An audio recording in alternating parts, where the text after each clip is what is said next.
തൃശൂർ പെരിങ്ങാവിൽ വളർത്തുമൃഗങ്ങളെ വിൽപ്പന നടത്തുന്ന കടയിൽ മോഷണം. ഇന്ന് പുലർച്ചെ 2:30 സംഭവം. 70,000 രൂപയോളം വില വരുന്ന നായ്ക്കുട്ടികളും പൂച്ചക്കുട്ടികളും നഷ്ടപ്പെട്ടതായി കട ഉടമ. വിവരങ്ങളുമായി തൃശൂരിൽ നിന്ന് മനോജ് ചേരുകയാണ്. മനോജ്, ഈ ഒരു മോഷണത്തിൽ അന്വേഷണം എങ്ങനെ പുരോഗമിക്കുന്നു?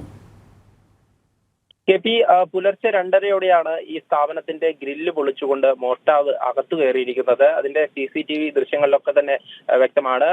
ഒരു യുവാവാണ് ഇത്തരത്തിൽ ഉള്ളിലേക്ക് കയറുന്നതും ഈ വളർത്തുമൃഗങ്ങളെയൊക്കെ മോഷ്ടിക്കുന്നതും. 70,000 രൂപയോളം വില വരുന്ന പട്ടിക്കുട്ടികളും അതോടൊപ്പം പൂച്ചക്കുട്ടികളും ഒക്കെ നഷ്ടപ്പെട്ടിട്ടുണ്ട്. പൂമല സ്വദേശി നിതീഷിന്റെ കടയിലാണ് ഈ ഒരു മോഷണം നടന്നിട്ടുള്ളത്. പെരിങ്ങാവിലാണ് ഈ സ്ഥാപനം പ്രവർത്തിക്കുന്നത്.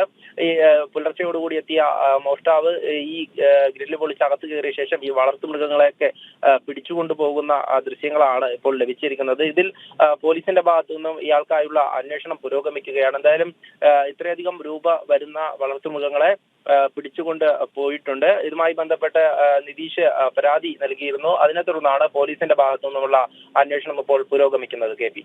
ശരി, മനോജാണ് വിവരങ്ങൾ നൽകിയത്.